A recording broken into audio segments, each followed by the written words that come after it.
Welcome back to Pop Culture Caballeros. It's the all-purpose pop culture show where we talk to amazing people about cool stuff. Going to bring in today's guest in just a moment. But when you've got a guest as epic as this fellow we're talking to today, you've got to have a little something special.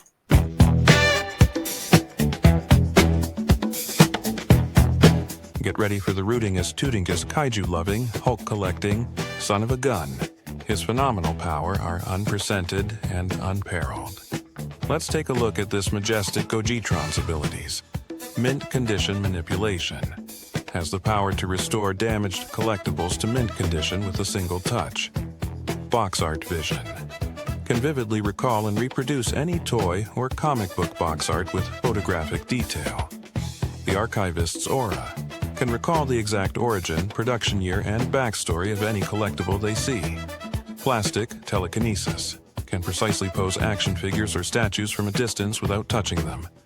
Comic chronomancer. Can step into any era of comic book history to witness its stories unfold as if they're happening in real time. Auction whisperer. Can talk down any auctioneer or scalper into selling rare items at a fair price. Vault of infinite collectibles. Carries a pocket dimension full of every toy, comic, or statue they've ever owned or dreamed of owning.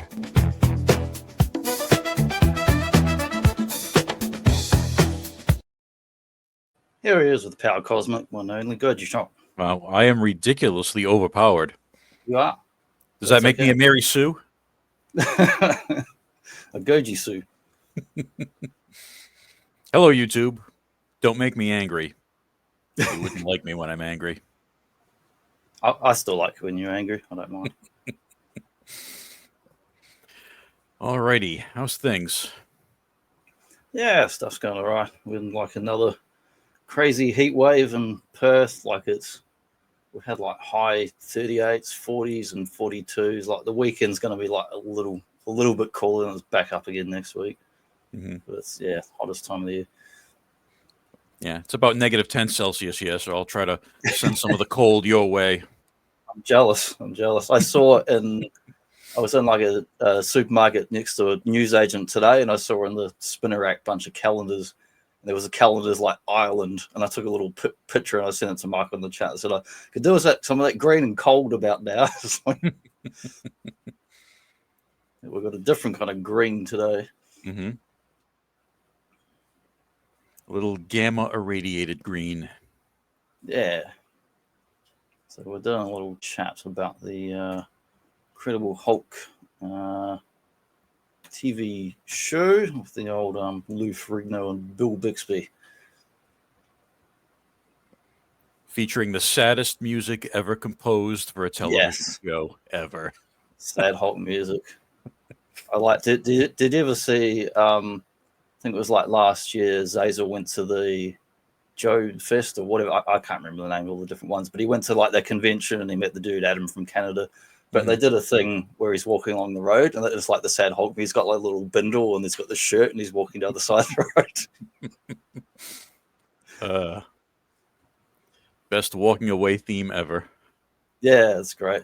It reminds me a lot of. I mean, I forget which year. I have to look at like what year things came out, but I've seen a lot of Hulk in the 80s as a kid on repeats. But obviously it was at the 70s show. But another show I loved from the 70s was Kung Fu with David Carradine. Mm-hmm. And has a kind of similar feel to it. He's always wandering from town to town and helping out strangers and getting into trouble and people coming after him. Mm-hmm. Yep. There are a lot of shows like that. Yeah. A similar one that people think the Hulk took from is The Fugitive, a 1960s television show. Oh, yeah, of course, The Fugitive. It's the one the Harrison Ford movie was based on. Yeah, like the original. But in reality, both The Fugitive and The Incredible Hulk were inspired by Les Miserables and the story of Jean Valjean and running from the law all those years and Inspector Javert chasing him. So we can talk a little bit more about that when we get into it. Yeah, it's interesting. The old cast, and I only know Bill Bixby from the show, whereas Lou Ferrigno, I've seen pictures, anytime you read a book about Arnold, it'll come up, the old days and bodybuilders and different guys and rivalries. But he was really well known, sort of on the bodybuilding scene and all that. And And of course, he's turned up in little pop culture cameos. He's turned up in like cameos in like one of the Hulk movies. I forget what was the Ed Norton one or one of those. He's like in a walk-on cameo as a security guard and that. Yeah, he was with Stan Lee. They did the cameo together. Yeah. But he seems like a pretty good guy, and I think pretty awesome choice for the Hulk because as far as other bodybuilders and such, he's pretty uniquely suited to. He's the only guy that's ever going to be a live action Hulk.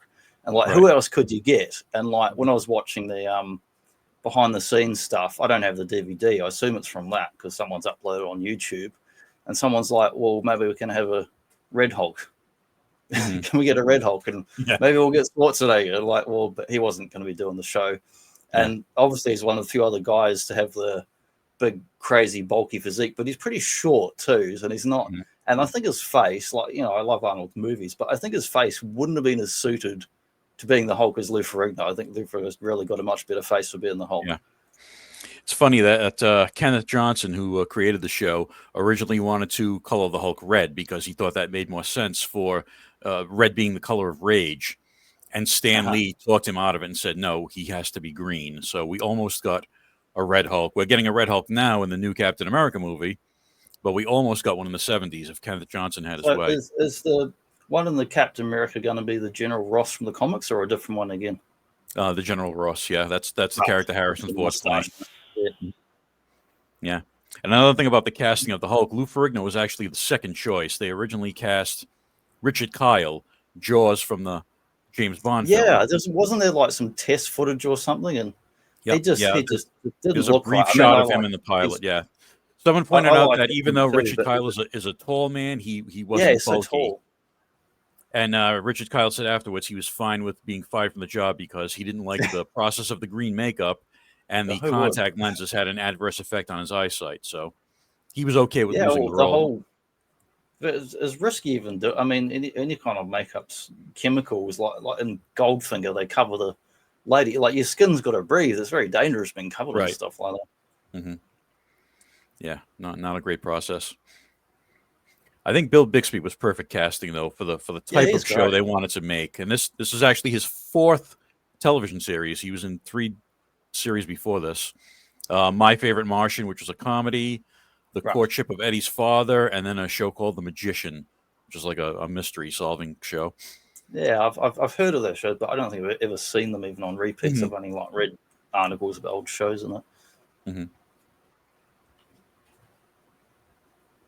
Yeah, the pilot's interesting show because we get like a TV adaptation, and it keeps a lot of good elements, I think, from both the characters of Banner and Hulk, and obviously changes things around. In the comics, he has the old gamma bomb, whereas in this, it's like a machine that they're doing some kind of testing to do with like hysterical strength and trauma and researching stuff, and they're trying to figure out why people are able to do certain things in certain situations.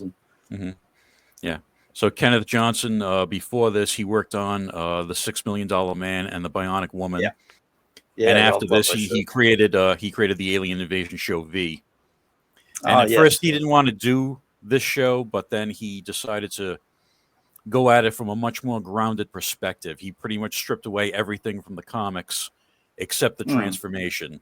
So the fantastical strength the Hulk had, the way he was bulletproof, the whole thing about the army, the bomb, all that was taken away, and he made a much more grounded version of the character, which I think really worked well because this was Marvel's most successful production before the MCU. It's very limited what you can do in the 70s as far as practical effects and what you could do. There's so many fantastical elements to the Hulk comics. What could you realistically do? And I think by American type of shows and what would play for that audience, I think, this is a pretty sensible what they did. I mean, if you were going to do something different, like a tokusatsu Japanese show, but that's a different audience. They could do all kinds of crazy stuff, but that wouldn't play with an American audience, I don't think. They would be like, what's this? Why aren't people flying through the air and what's going on, I mean, conversely, they tried to keep a lot of the comic book elements in the live-action Spider-Man show they did with Nicholas Hammond. Yeah. And that was Stan Lee's least favorite Marvel production at the time because it just didn't look good.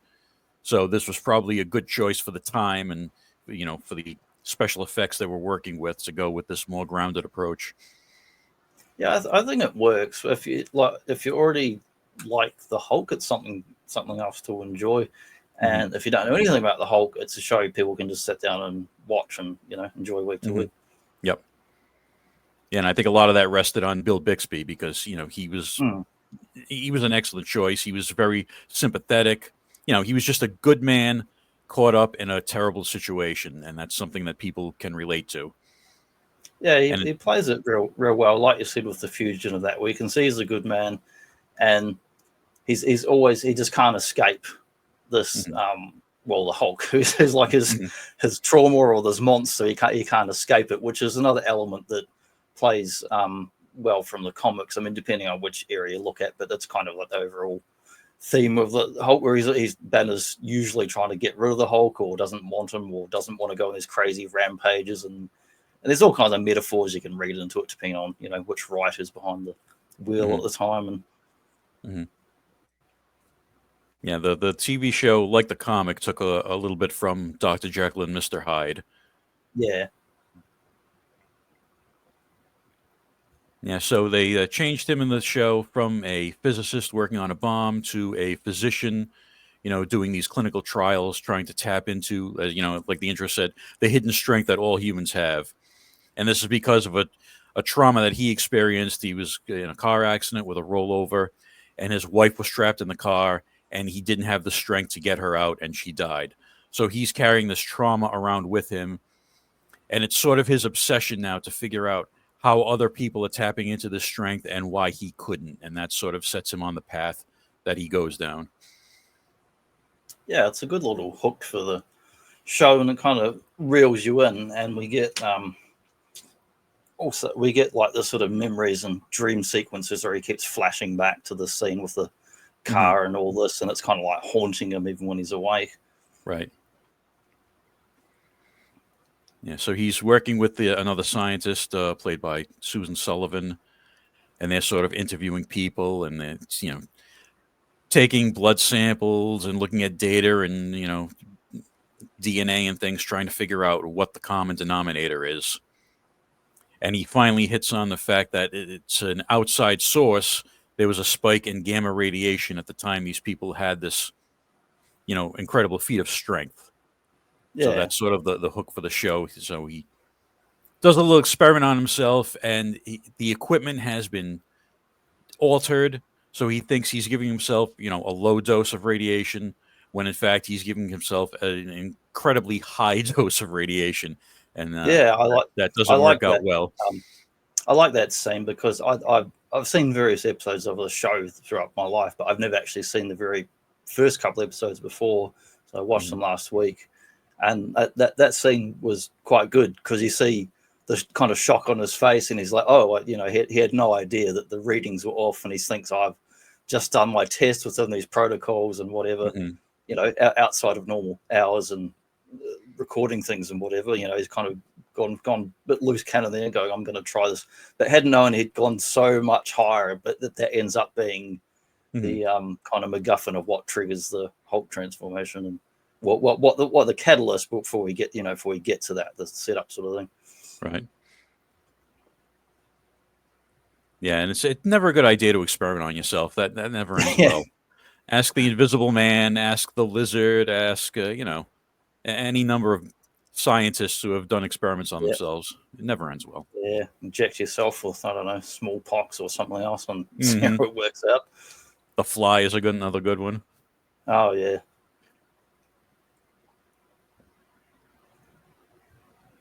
Yeah, so here we see one of the people they're interviewing. It was a mother whose child was trapped in the car, and it was the exact same scenario that Banner found himself in, where the woman's car rolled over, her son was trapped inside, and in her case, she was able to lift the burning vehicle and get her son out. It's quite an interesting car because it starts to lift itself before she actually touches it, which is interesting if you pay attention. You're not supposed to see that part. What about a ghost car? Yeah. Yeah, so he's sort of obsessed with this idea of, how did this happen? And you can see, you can see the internal struggle with him, and he's getting angry about the situation. Like he has to step away because he's getting so angry about, not at anyone or anything, but at just the circumstances. Why did my wife die? Why couldn't I do this? And why did these other people could? Yeah, so you can see the sort of the seeds of the anger in him. Yeah, anger, frustration. And kind of like obsession, I guess, an obsessional quality for like the scientist or someone who's going to like do something more extreme. Mm-hmm. And they're just interviewing these other people. There's a woman that was trapped in a building that lifted a steel beam off herself.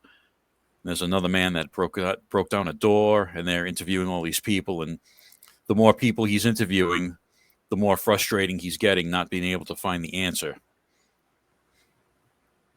I always love seeing the old technology and panels, and sometimes they're real things, sometimes it's TV stuff where they just make up whatever. But I love seeing the older technology in shows. It's always much more interesting to look at than anything we're seeing things now.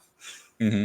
The giant computer panels and the huge banks of buttons and dials, and stuff you can actually touch with your hand. Not just everything's not just a bloody touch screen. It's not. Right. I think it makes for a bit of drama. Like, I mean, they still do use some practical things. I'm sure on oil rigs they've got plenty of things to actually turn and move and press, not just all touch screens, emergency valves and whatever. Mm-hmm. Yeah. I work in manufacturing. We still have some, physical control panels on different things, but a lot of must have some red buttons like emergency, turn this off now. Red buttons everywhere, E-stops, emergency stops everywhere. My favorite's when somebody disconnects one and then you press it and it's like, well, that bloke lost his hand. Why? Because some idiot disconnected the emergency stop. Right.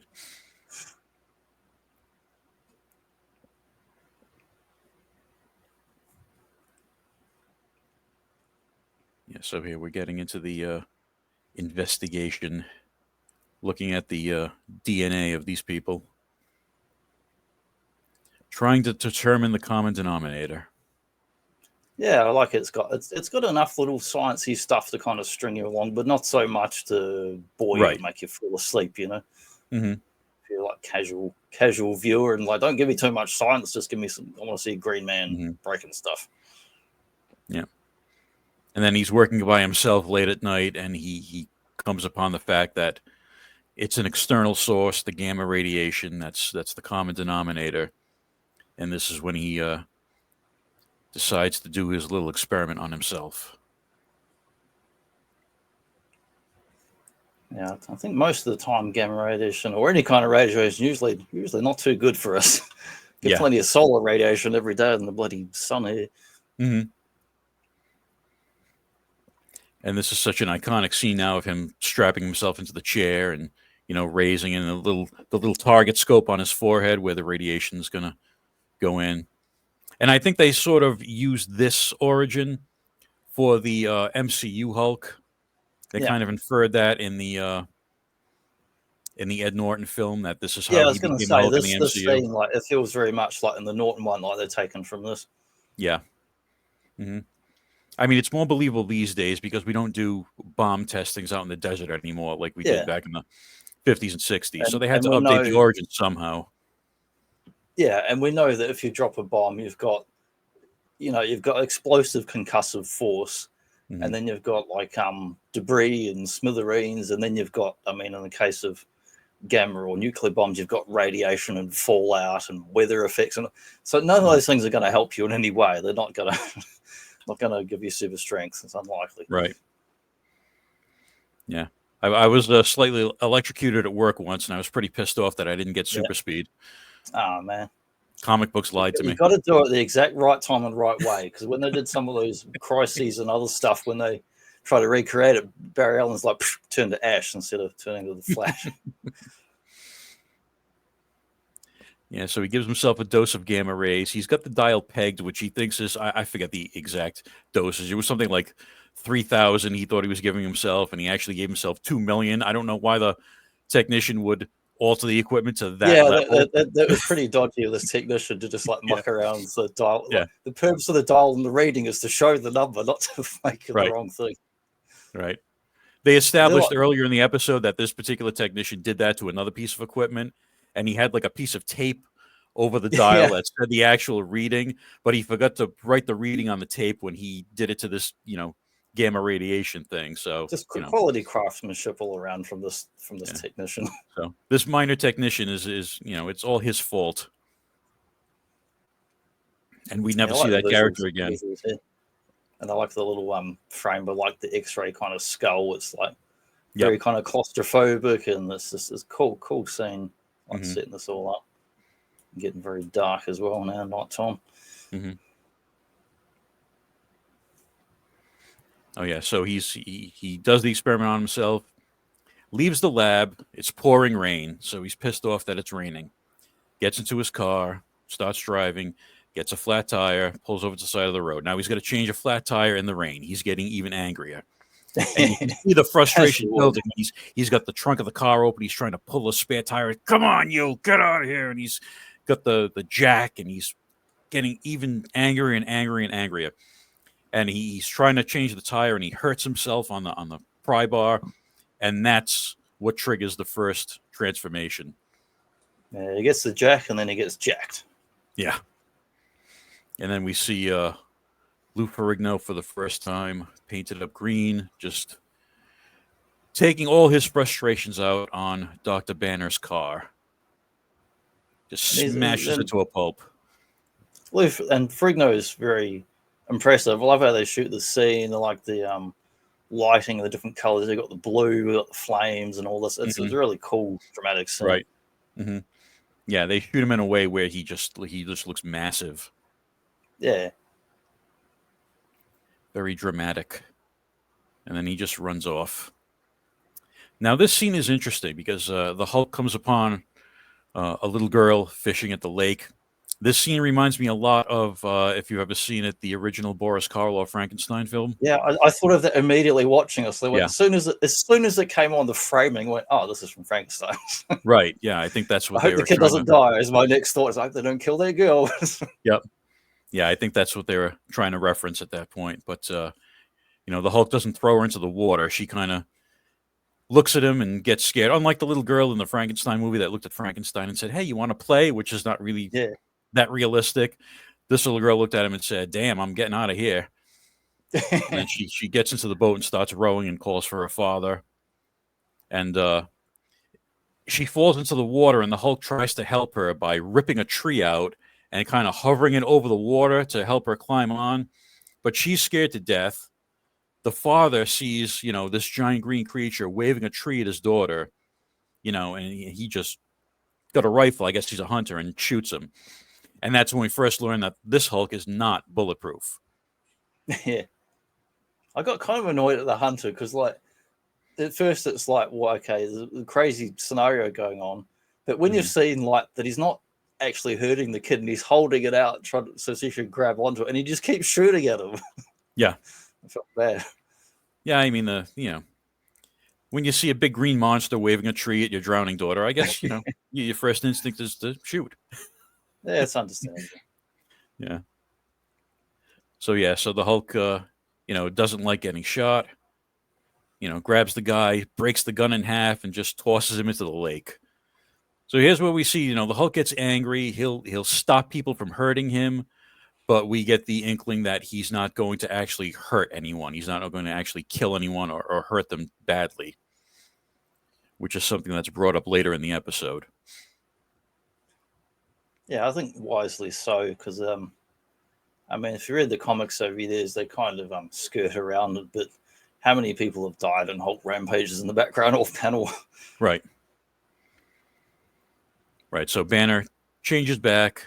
His clothes are tattered. He's got a bullet wound in his arm. He doesn't know where he is. He goes back to his colleague, and they try to figure out what's going on, and she's dressing his wound, and she remarks that it looks like it was, 3 days ago where he was shot, not last night, because this is where we established that he's got somewhat of a healing factor, like a Wolverine-type healing factor. Yeah, that was cool. Where, the Hulk can get hurt, but then through the transformation, he heals faster. And they play with this a lot during the course of the show. I think in one episode, he actually breaks his spine or something and is paralyzed, but then he transforms into the Hulk and it's healed. So this is sort of a little out they wrote into the pilot where they could, do some damage to David Banner along the way in the course of the series, and he'd always be able to bounce back. Yeah, it's a useful thing to write in there. Mm-hmm. So the place where they work just so happens to have a separate installation further back on the property that isn't being used. So Banner and the other, I forget the other doctor's name. I think it's Elena. Elena go to this facility and they try to figure out what's going on with David. They lock him in this big pressure chamber in case he changes again, and they try to simulate the events that led up to his transformation the first time. Yeah. And we also get the introduction of this, well, not quite the introduction, but kind of the cameo of this reporter guy who's chasing after the stories of this monster or green man. Yep. Mr. McGee, Jack McGee, tabloid reporter. Yeah, so he's in the chamber, and Elena's outside, and he's saying, well, it was raining, and it was lightning out, and they're trying to recreate the environmental conditions inside the chamber to see if they can trigger anything, and nothing's working. And he's getting even more frustrated now that nothing's happening. Yeah, it's not working out trying to recreate this accidental experiment. Mm-hmm. Yeah, and I don't know where they, what facility this is or who they work for, but there's a lot of very expensive equipment in there. Yeah, there is. They just happen to have this giant armored, 12-inch thick steel pressure chamber there to lock them into. Very convenient. Kind of thing we're not supposed to think about. We're watching the show. It's like, well, they work for someone in government or some private sector thing. Who knows? Someone with money. Someone with money who's got plenty of resources. So now he's sleeping in the chamber, and of course, as we saw earlier, he's having these nightmares about his wife's death, and it's the nightmare that actually, agitates him and triggers the next transformation. So now his colleague gets to witness what's going on, and as the Hulk, he starts beating on this steel chamber, and he eventually breaks his way through. Yeah. It takes him a bit. He doesn't have the incredible strength that he does in the comics, but he is very strong. Yeah, I don't know if they ever established in the show the angrier he gets, the stronger he gets, like in the comics. I don't think they ever established that. But he does. The Hulk is able to break through stuff if he's angry enough, if he works at it. Yeah, it's a cool scene. Like, I love that he just like smashes everything here, and they. No, it's shot really nicely. It's just cool. He gets to properly Hulk out, and he's in a confined space, and that's like never a good thing for the Hulk to be in a confined space. Yeah. So we see him break out of the chamber and approach Elena, and she sort of calms him down, sort of like a Beauty and the Beast or something like that, where she just talks to him calmly, and he sort of mellows out, and she sees that in the process of breaking out of the chamber, he's cut his hand, so she gets a little blood sample to see what's going on. And he eventually calms down and then changes back into David.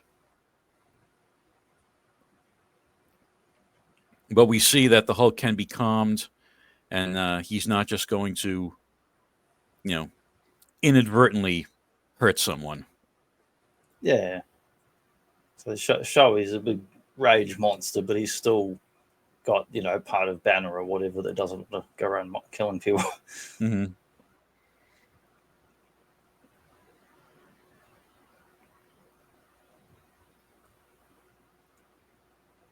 So here they are trying to figure out the next step. What's going on? How do we stop it? And this is where Elena puts forth the theory that David Banner won't kill. So the creature won't kill because the creature is David. Because the thing David's most worried about is, who am I going to hurt when I'm this creature? And she tries to reassure him that you're not going to hurt anyone because the creature is you and you won't kill. You're a good man, so the creature's not going to kill. Yeah, and they sort of establish that the Hulk has a a very childlike mentality. And in the show, he didn't speak. That was a creative choice that Kenneth Johnson made. Because at the time in the comics in the 70s, it was the childlike Hulk. Oh, Hulk smash, puny human. And Yeah. Stanley agreed that probably wouldn't sound great in this type of show when they're So you trying to get do a all dramatic story. the growling noises. Yeah.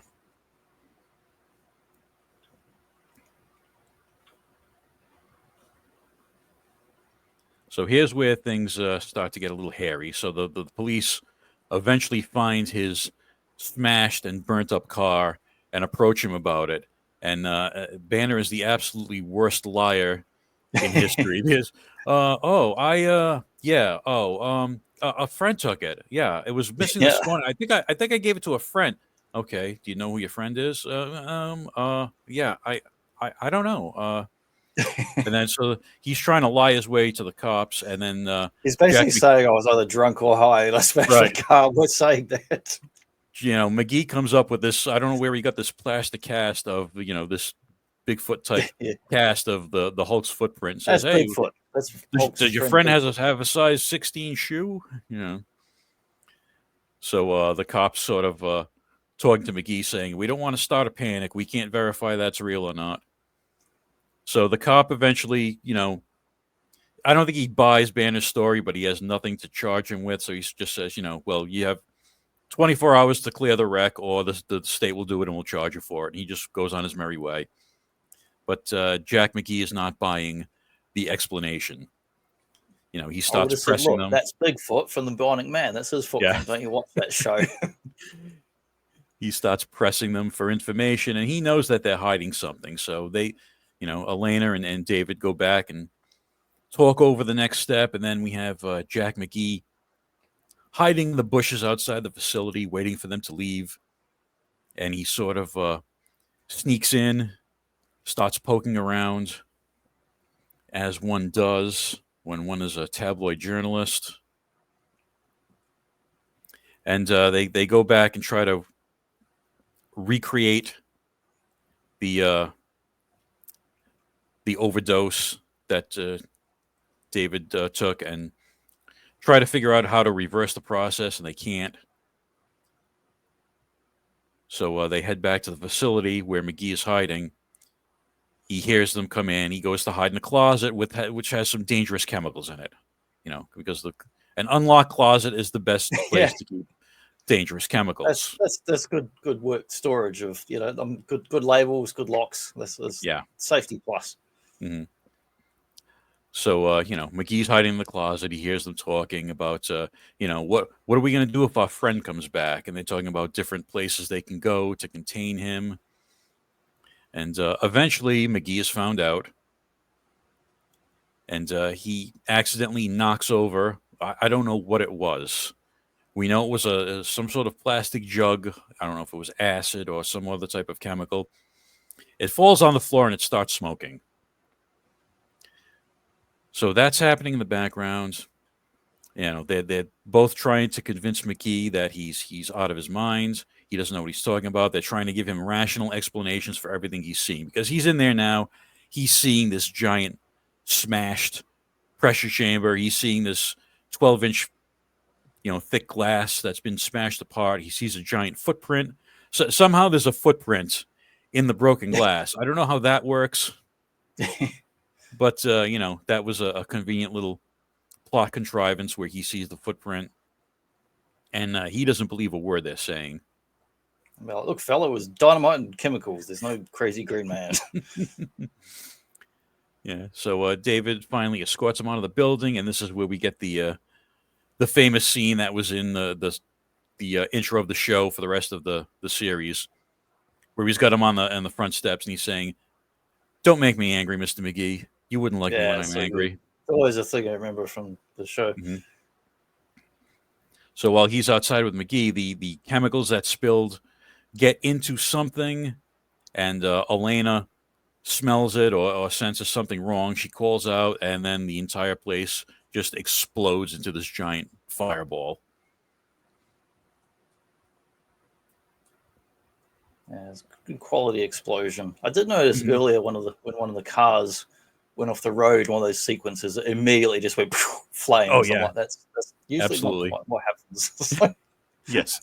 A lot of explosions in the show, a lot of pyrotechnics. So now Elaine is trapped inside this burning building. Things are exploding. You know, McGee gets thrown and knocked out for a bit.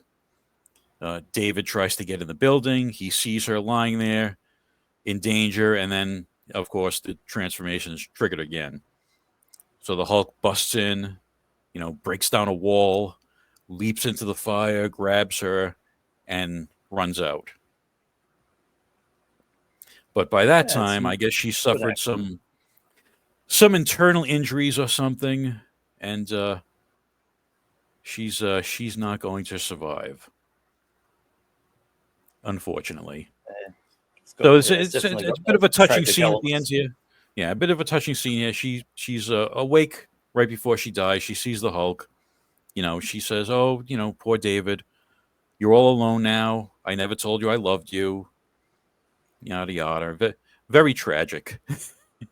And then, you know, Lou Ferrigno does a really nice job in this scene because when she dies, he's just so angry and frustrated, and he just screams to the heavens.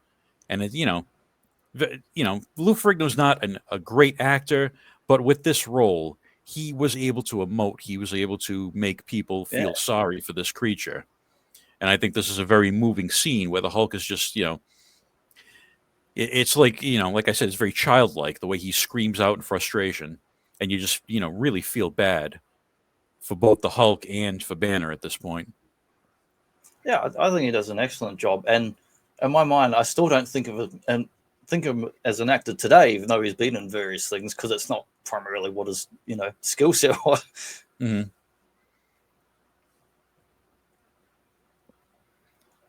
Yep, and then we get the funeral scene. I don't know why they presumed... notice about the name? The name there, we got 3 names there, and not 2, like we heard at the start of the show. Right. David yeah. So the naming thing. So Stan Lee first messed up his name in the comics. He originally introduced him as Bruce. Then for a couple of issues, he referred to him as Bob Banner because he forgot what he had named him. So they eventually came up with the solution that his full name is Robert Bruce Banner. So he can be Bob or Bruce, but people primarily called him Bruce. Now, when it came to the show, you know, Stan Lee had claimed that the network didn't want him named Bruce because Bruce sounded too gay. I don't know how true that is.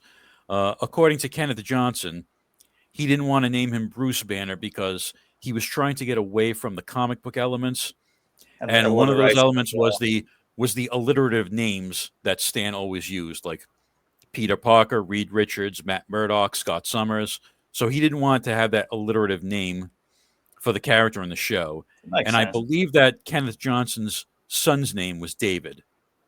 So they went with David Bruce Banner rather than Robert Bruce Banner, and they called him David. So that's the story of the name change.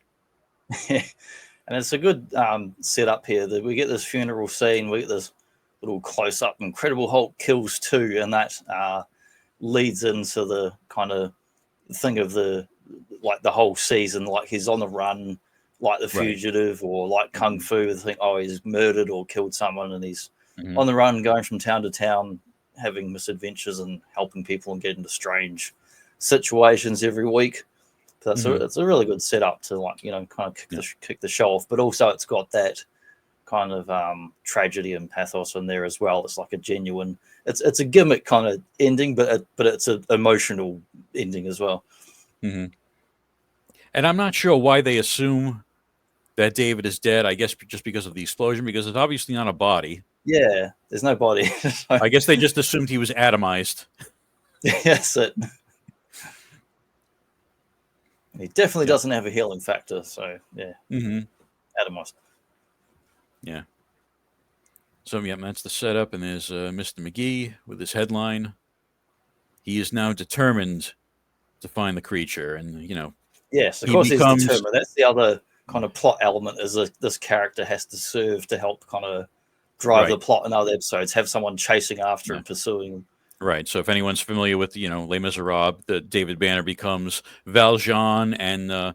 McGee then becomes Javert. He doggedly chases him all over the country to try to find the truth.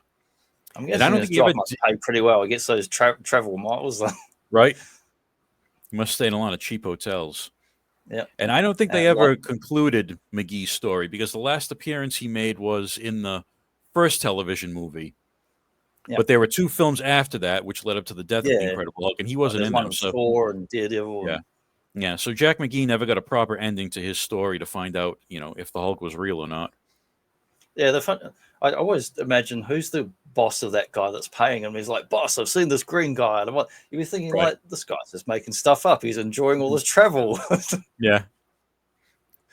Well, whenever he chases the Hulk, he's able to cover whatever story happened that week. Yeah, that's true. David gets into all these shenanigans with, the murder and, people trying to kill each other. There was one story of an heiress that lady was, gets blown up on a boat and survives, but then she can't walk. But it turns out it's just a yeah. So he can write all these stories and then, justify him moving around the country. So here we see David come out of the shadows at his own funeral, and he's buried next to Elena. I don't know why he's buried next to her and not next to his wife. That's another little plot contrivance, but And it's a good thing nobody who was leaving turn around and look back and like, oh, wait a minute, there he is over there. Right. And he goes up to the grave, Elena's grave, and says, I love you. I think you loved me too, because she admitted her love to the Hulk, not to David. But he probably has some little memory of that. And that's what starts him on his journey to find a cure.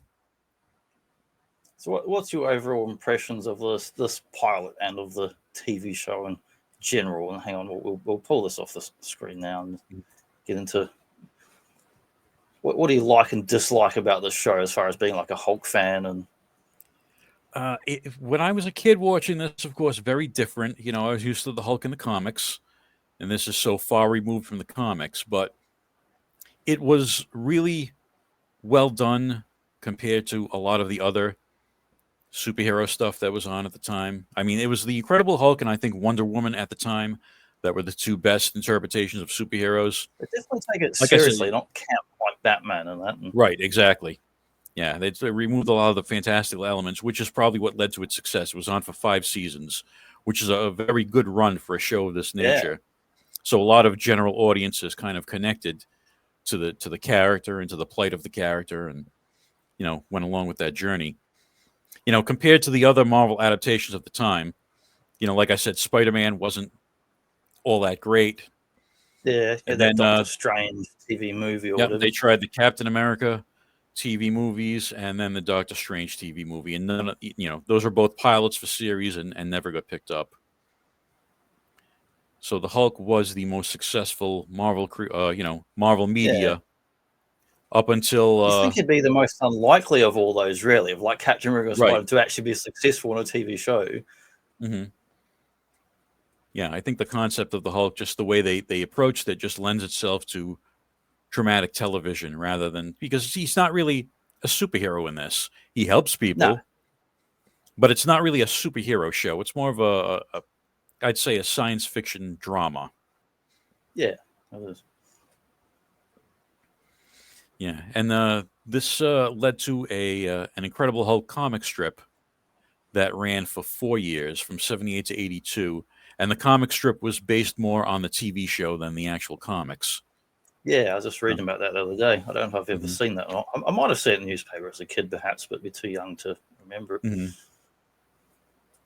Yeah, it only ran for 4 years, but and a few things from the television show bled back into the comics. Not many, but a few.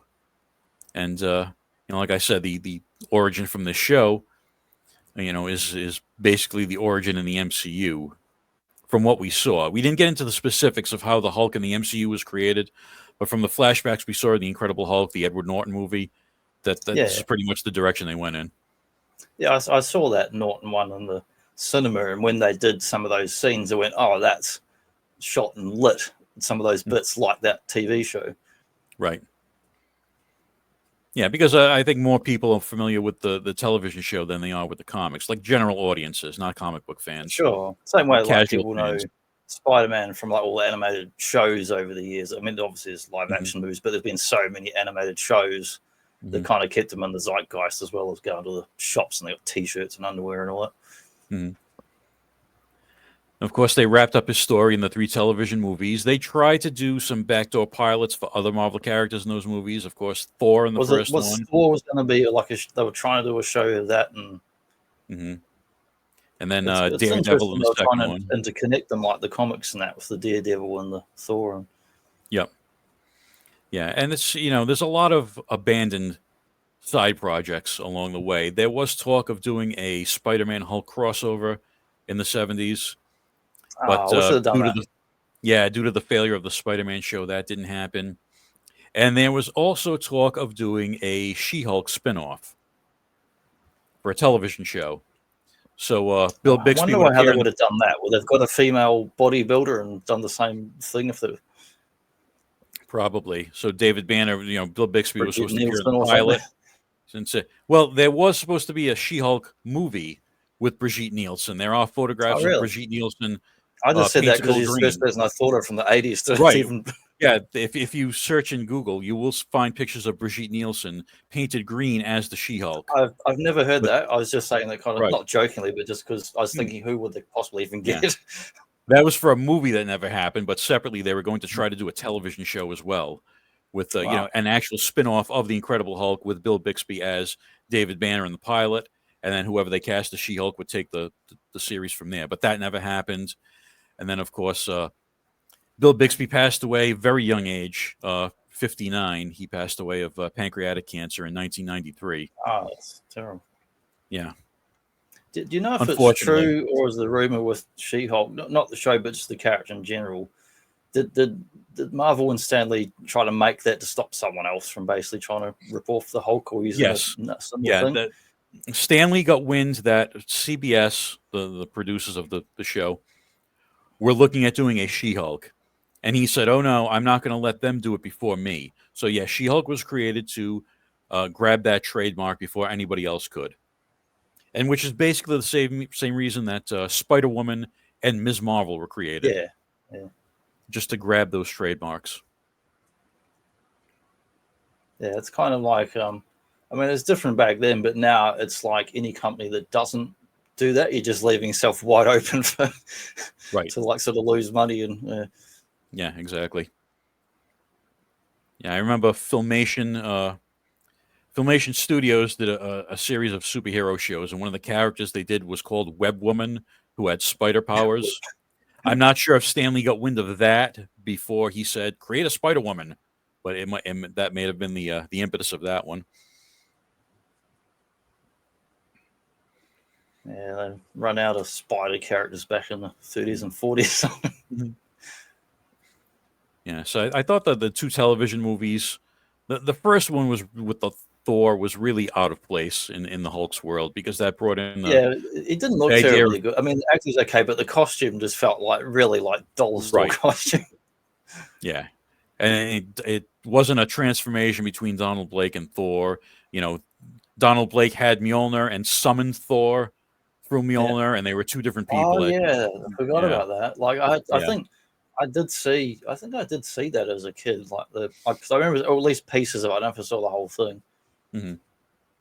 Yeah, it wasn't very good. And then of course they did Daredevil, where he was too dark. He looks like he's like magenta or weird looking color in it. And... Right, it was basically the black suit that they did in the John Romita Jr. comics that they did first in the Netflix series. That's basically what it was, just a black suit, right, head to toe, so with they did do the bandana covering his eyes. It wasn't just how they shot it in that.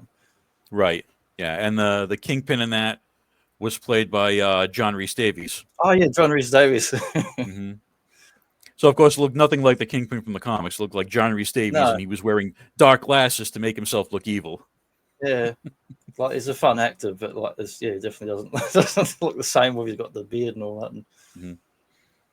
And then the last film, The Death of the Incredible Hulk, they ended his story properly by killing the character, and then David was at peace. They may have gone back and resurrected him at some point, but Bill Bixby's untimely death prevented that from happening. Yeah, it's quite sad. Mm-hmm. There's this that's kind of similar. Well, I don't know if it's similar or not, but similar to Superman, where Christopher Reeve obviously grew kind of attached to his version of the character, and they did those not too good sequels, and then obviously after that he got paralyzed. So they weren't going to be doing more after that, even if Right. they did bad or good or whatever. Mm-hmm. So some real life tragedy there tied up with the characters. Mm-hmm. Mm-hmm. Yep, it happens. It's too bad. Too bad, because he was a very likable actor, and I've never heard anything, bad about his actual real life. No, I mean, there was Shatner or something. Watch Star Trek. Oh, this is great. Then you hear he completely pricked everybody behind the scenes. Yeah. And of course, Lou Ferrigno has made a career of going around to various conventions now, because he's the Hulk for a lot of people, not the dodgy CGI versions they're making now, but he's the only. He seems like he has a pretty good attitude too. Like, I don't know, people like him or Stallone, and that, it seems to me like pretty welcoming to fans and autographs and stuff like that. I mean, not just for money; they seem to actually enjoy, Mm-hmm. Yeah, I think a lot of those older actors from older, sci-fi, fantasy television shows kind of embrace the fact now. It used to be that people like William Shatner and Adam West wanted to run far away from the characters they created, but then later in life they kind of came back around and said, "Well, okay, if this is what I'm known for, that's it." If you're in a hit show or a hit movie, it's one thing. Like, or if you Leslie Nielsen, Forbidden Planet, whatever, that's like something that quality.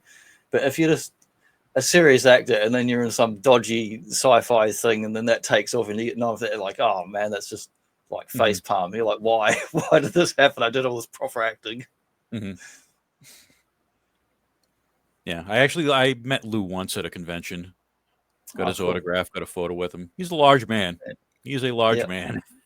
Yeah, even in his older years, where everyone eventually shrinks a little with age, and your body gets smaller, like a grape kind of drying out in the sun.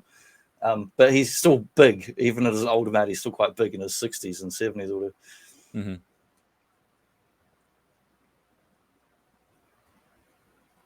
Yes. So have you seen any of those Hulk television films? I've seen bits of them. I haven't seen them recently, but I probably remember more in the 90s looking at magazines. There was a lot of still images from I don't know, like bloody Hero or Wizard or whatever magazines. There was heaps of different magazines around there in the comic shop. Mm. But I'd seen bits of some of them many years ago, but not in recent years. But I'll get to them eventually, because this year I'm gonna do the full run of Bionic Woman, Hulk, and Wonder Woman. I'm gonna watch them all the way from beginning to end. Mm-hmm. Yes, all good shows. Yeah, I've never seen them all the way through. I've just seen repeats here and there, which are always jumbled and out of order. And mm-hmm. Yeah, Wonder Woman you really have to watch in order, because the first season was World War II, and then the show changed networks and changed time periods. It changed networks. Is that why they had I always wondered, why did they change the time period? Yeah, it jumped networks from the first season to the second season. That makes sense. So they put it in contemporary times. I kind of like the World War II season the best. Well, how can you not? It's the origin of the character from the beginning ones. I was annoyed when they did the movie, and then it's like, oh, we're going to put it World War I. I'm like, why? It doesn't make sense. Right. Yeah, because they didn't want comparisons to Captain America. Yeah, it's just silly. It's like bloody, they're both ancient characters. Mm-hmm. They're both deserving to have a proper story. So who's your favorite movie Hulk? Eric Bana, Edward Norton, or Mark Ruffalo? I generally like all of those actors. I would say I like Eric Bana and Edward Norton in other things more than the Hulk movies they were in. Mm-hmm. I enjoy their other roles they're in. I don't love Ruffalo as the Hulk because the Hulk scenes are awesome, but a lot of it's just mocap and computer effects, which look amazing compared to what they used to do in the 80s and 90s. Mm-hmm. But I feel like when the first Avengers and Thor 3 probably have some of my favorite Hulk moments where you get to see him actually kind of leap around buildings and like it feels like the comic Hulk there, but really it's also like a kind of video game cutscene. You're not really seeing acting; you're seeing like video game cutscenes, leaping around action. Mm-hmm. So I guess I don't really have a favorite. I do like all the actors, and Mm-hmm. I think Ruffalo's fine. Like he does a good banner and all that, but I neither love nor loathe them. I'm kind of in the middle, Yeah. The Bana movie that was directed by Ang Lee, very, very strange take on that. Yeah, it's like the art house Right. version of.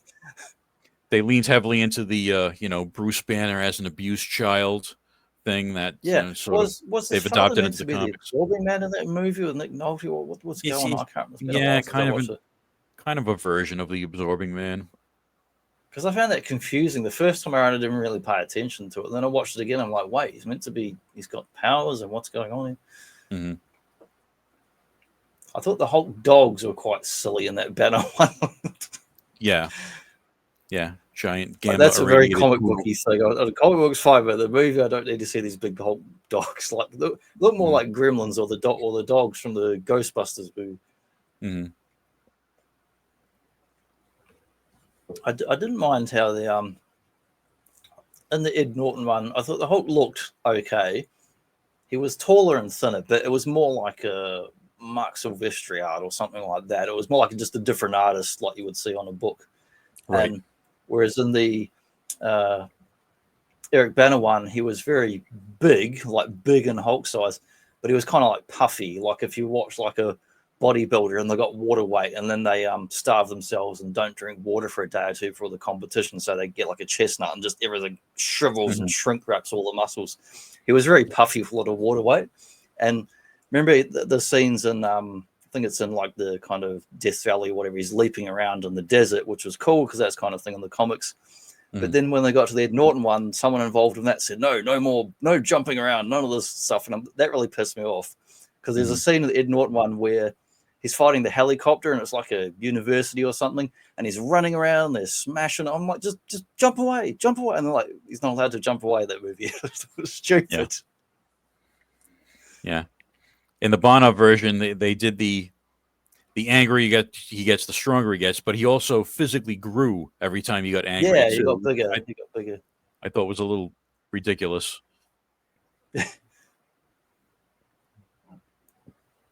But they definitely come a long way as far as doing the animations up to like Thor 3. He looked amazing. They stole that scene, of course, out of the comics, and they did the Planet Hulk animated movie as well. Same basic scene. Yeah, it's too bad they can't do another actual Hulk movie. All his stories have to be told. It's annoying the heck out of me they just didn't do another Hulk movie. I'm like, you've done him in all these Avengers ones, and then you had him in Thor, and guess another ones. Just do another bloody Hulk movie. It's ridiculous. And now they're finally bringing back the leader, but he's in the new Captain America movie. Yeah, it doesn't make sense. Just put out a Hulk movie. Yeah. Oh, well. I don't know whose decision that was, but it just is a boneheaded decision. It's not like he's not an iconic character. He's still, like you can still get him on T-shirts or the shops there and stuff, and yeah. Yep, he's one of Marvel's top 3. In the 70s, that was the Trinity. It was Spider-Man, Hulk, and Captain America were the 3 top characters.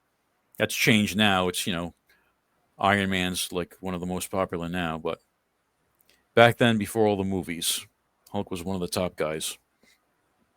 All those guys got to retire. Everything's edgelord Wolverine and Batman now. I feel like you can't be colorful and happy. Mm-hmm. I just wish they'd stick with one version of the Hulk in the comics. He's constantly they're always changing, evolving. Goes from Joe Fixit to the Smart Hulk to I don't know what he is now, the Immortal Hulk. Yeah, they did that horror version a couple of years ago, and And then they did one recently I read where like he was a spaceship. I'm not even going to say any more than that, but he was a spaceship. It's like, how does it make sense? But that was the story. Yeah, I like the original Hulk smash version. Yeah, I like the very early ones, the 60s. The 70s stuff's fun, where you get all the, what do you get, like microverse and all sorts of weird characters and, I don't know, time travel and aliens. And feel like a lot of kind of like 50s crazy sci-fi kind of stuff in there is like fun because it works with the Hulk. I love all the different team-ups and run-ins of all the Marvel Universe characters. And I really enjoy the Tim Sale, Jeff Loeb, Hulk Grey. That's a really enjoyable like one-shot miniseries thing. Yep. Yeah, those were good comics in the 70s and 80s. Yeah, I've got a couple of those Marvel Epic or whatever the hell they are, just random ones I picked up cheap. Anything that was like 70s stuff, if it's on sale, I'll try and pick it up for stuff to read. Rocket Raccoon's first crossover was with the Hulk. Yeah. Wouldn't Groot first appeared in Hulk as well? No, Groot was one of the 1950s alien invasion monsters that they did. Yeah, I've seen the original version of the thing, but or was he in one of the Strange Tales or Marvel Tales or something like that? Oh yeah, he was in that. We talked about it, the annual that there we go. Yeah. all the monsters attack the Hulk at once. Yeah. Oh yes, with like the electric dude and all the other all the other ones, Zemnu and whatever. Good stuff.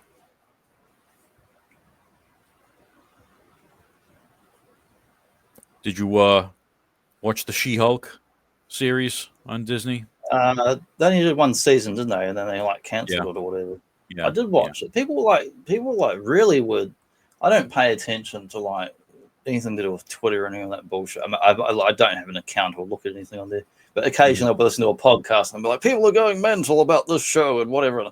I didn't understand why people are going nuts. It seems like people have got too much time on their hands. Are really bored to get so mad about some TV show. And if you really don't like it, I'm like, who gives a shit? I just thought it was another show, and I didn't find it neither good nor bad. It was just kind of middle of the road. Right. I thought the actress was fine. Definitely the one legit complaint, they definitely didn't have enough time for the animators to finish some of the scenes and rendering. That was a legit thing. The CGI but that's was like going, you hire a carpenter and stop him halfway through building a roof. That's not really about the writing or anything. That's the actual craft of building the computer stuff.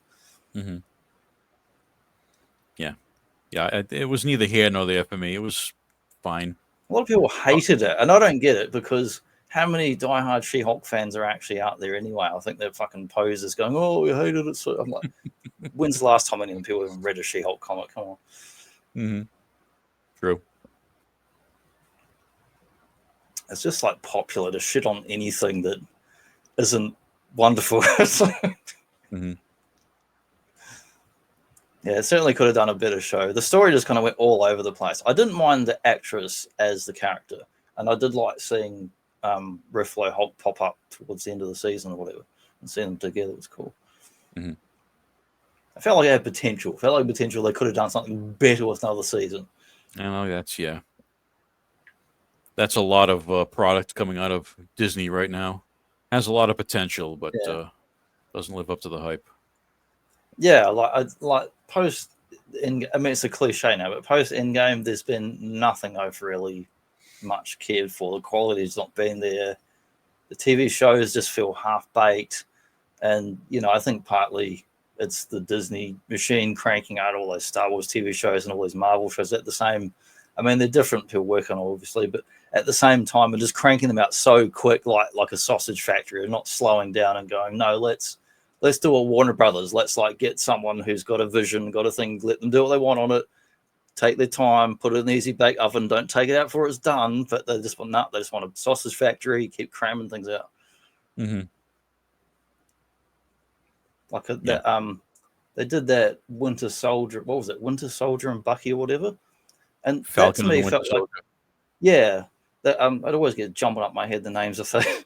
I just remember the characters like that. It doesn't, and But that show felt like it. That show felt like it was two completely different TV shows sandwiched together. You had scenes with the lead two characters, and then everything else that was going on seemed to be not much to do with them at all.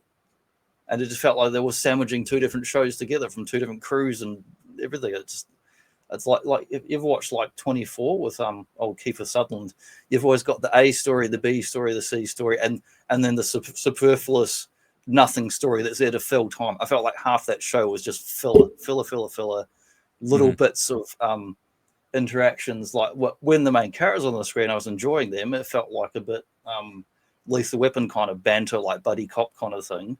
I like that, but then the rest of it was just filler, and it just went nowhere. Mm-hmm. And that's how it feels a lot of those Marvel shows. It feels like there's 90% filler and 10% something enjoyable in it. Yeah. It's been a definite lack of direction since Endgame. I mean, throughout most of the first 10 years in the MCU, you knew where it was going. You knew it was going to Thanos and the Infinity Gauntlet. So yeah, and you drop those breadcrumbs along the way and, give you something to look forward to.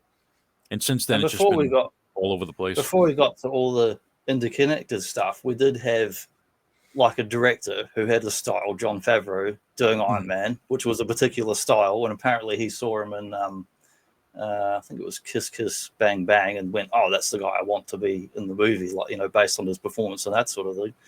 And whereas when you get to other later on movies, and that, I like Chris Evans as Captain America and cast and whatnot, but like you need a bit more of a pause, a bit more of the Warner thing of like let a director do a particular style and thing, and like, but they went, everything's got to be connected post Endgame, and they went everything's connected like a big jigsaw puzzle, but none of the individual pieces were interesting afterwards. Yep. That's about it. So we'll see what happens. I have some hope for the new Daredevil show. Yeah, that was going to be out, what, about 2 years ago, and they cancelled it, and then they brought it back and something, and it's just like production hell. And I was surprised when the Penguin show popped up. That was meant to be out well over a year ago, and I thought they'd cancelled that. And then one day I'm looking at a thing, and I'm like, oh, it's episode 1. It exists, and I'd never heard nothing about it for like a year. That turned out decent. Yep, I think a big test will be this summer when Fantastic Four comes out. Yeah, if it had come out like 10 years ago and it was Marvel Studios, I'd be excited as hell. Fantastic Four. I've been wanting to see a Fantastic Four movie for like more than 20 years, like a good one. I mean, not a rubbish one. But now I'm just like so skeptical that anything that comes out, I'm like, is it even going to be watchable? It's like, why break the streak of like terrible Fantastic Four movies down? I think because there's 2 movies coming out before that. There's Captain America coming out in a couple of weeks, and then Thunderbolts. And I think that's going to be Falcon's going to be the main dude, is he? I assume. Yeah. Yeah. So I think people have already kind of written those off because Captain America has gone back for reshoots 3 times. Really? Jeez, that's not good. Yeah. And they can't even say they don't have comics to base it on. They've done like Falcon as Captain comics several years ago. They can't say they don't have something to rip off. Yeah, so Marvel not having the confidence it once did. Yeah, it's a shame. Like, I love the characters, and it's like things kind of have their day and their peak, and then they die off. And who knows? Like 20 years from now, maybe we'll see another really like amazing film or something with the character we love. But I'm not hopeful seeing something anytime soon.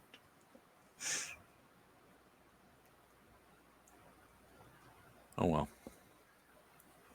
Well, we might as well wrap up there, I guess. We've been chatting away for over an hour or so. And it's been fun, as always. Yeah. Now, what else are you keen to talk about later this year? You got any things in your mind? Well, we were going to talk about the Patchwork DC universe, right? All the different publishers that were absorbed to make the DC universe. I think that'll be an interesting one. Let's definitely do that. And I'm keen later in the year. I've been doing Godzilla movie marathons around here in the last month or so.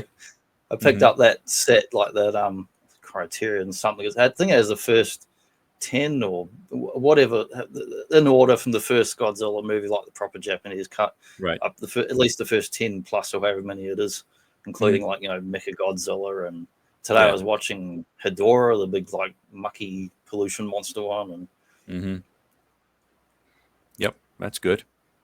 And I've been supplementing with other things that we're watching, like bloody you know, you got your Beast from 20,000 Fathoms, and you got your original King Kong, of course, and all the other various Eastern and Western monster, you know, giant monster movies, and then weird stuff like the War of the Gargantuas. Like, there's so many, when you get into it, there's so many odd films. Actually, like one of my favorite ones I watched last year was, what the heck do they call it? It was Kong Strikes Again, or the one where he fights the King giant Kong Escapes. Mecha. Yeah, the Mecha Kong. I love that movie. It's so fun. It's like, it's definitely very like over the top and silly and all that. But it was, I love the style of it. It's like mixing like Thunderbirds and spy movies and giant monster movies all into one crazy package. Yep. Yeah, that's a good one. There was actually a cartoon spin-off of that in the 1960s. Yeah, I was watching some. Is that the one? Is that King Kong show that's not like, there's some clips on YouTube, and I was watching some the other day. I quite like the art style, was quite nice in that. Yeah, that was a Rankin Bass show. Yeah. I was watching clips of that, and then I switched over and watched some clips of the Godzilla cartoon. Actually, I watched 2 Godzilla cartoons in a row. I watched some episodes with that little Godzuki or whatever it is. They were running into heck knows why, they were running into a live volcano, and I missed why they said they were doing it. And 10 minutes later, they're still going further into a heart of an active volcano, going, oh, it's so hot, we can't get over here, we're probably going to die. I'm like, you probably are going to die, you idiots. What are you doing in a volcano? So watch some of that, and then I watched some of that Godzilla 2000, the American cartoon-based one, and that was surprisingly good. I was watching that and going, oh, that's Ian Ziering from Beverly Hills. As soon as I heard his voice, I went, he's got a very distinctive voice. Yeah, that was a great show. Yeah, it was pretty good. And I'm watching it, and then I had a kind of double take. I'm like, why are Peter Parker and Mary Jane in this show? It's like you look at the models, and like, I think they were influenced by it. I don't know if it's just a coincidence or not, but you had like, and there's like Liz Ellen, you had like the redhead, the blonde, and then the Peter Parker looking dude. It's like, yeah. Ian Ziering's character in that show was supposed to be the Matthew Broderick character from the movie. They didn't look anything alike. He keeps going on about being a scientist, and I'm like, is this dude 10 years old, or did he go to university in the show? Yeah, that was a good show, definitely. Yeah, it was quality. Like, I've only watched a couple of episodes the other day. I just like, for about an hour, I just went from like that Kong to the who is it does the Godzilla one? Is it Hanna-Barbera? Hanna-Barbera, yeah. Yeah, and then I watched some of that other modern one. All basically in a row, just like kind of looking at the different contrasting styles and themes and what's going on with them. But yeah, the quality of that was like evident when I watched those. Man, this is like, feels like watching like, I don't know, the equivalent like Spider-Man animated in the 90s and stuff like that. It feels like it had an actual story and good voice acting. And... Yep. Yeah, comic books, Godzilla, it's all good. Yep. Cool. Yeah, I'm definitely keen to talk about some monster movies later this year. Absolutely. I've seen them all. Yeah, well, I'm always playing catch up because there's stuff I want to watch years ago, and it's just hasn't been available, couldn't get it. Finally picked up a good Blu-ray set. There's some of the Universal Monsters movies, like the first Dracula, first Frankenstein, first Wolfman, Mummy, and all that. And after I get through those, I'm going to get onto some Hammer horror ones. Yeah, the old stuff is the best stuff, I say. Oh, yeah, it's fantastic stuff. And some of it just looks so beautiful, too, the way it's shot. Now you look at it and go, man, they could know how to actually set up a scene and hold a camera and not this crazy rapid editing every 2 seconds. We don't know what the hell's going on. Oh, the Michael Banos. I mean, I like some of his films. I actually watched one the other night. It's called Ambulance, and it's like the most schizophrenic editor, it gives you a headache, but it was an enjoyable movie. Mm-hmm. But yeah, it's been good time chatting with you, Gojitron. I really appreciate you taking Always. time out of the old busy schedule of raging and smashing up the joint around there. Can't smash all the time. Got to have a little downtime, recharge. If anyone says Gojitron's house, there's just big dents on the walls, like bulging outwards. It's just, but then he's gone back and fixed it up and gone, oh, I want to put me nice collections and stuff up. I better tone down the rage for a bit. Painted over the scorch marks from all the breathing of the fire. Yeah. That's it. It happens. No laser eye vision after midnight. That's my rule. Yeah, we'll finish up there, and we'll come back later in there. We'll certainly talk about other things. So I'll catch you folks next time. See you, folks.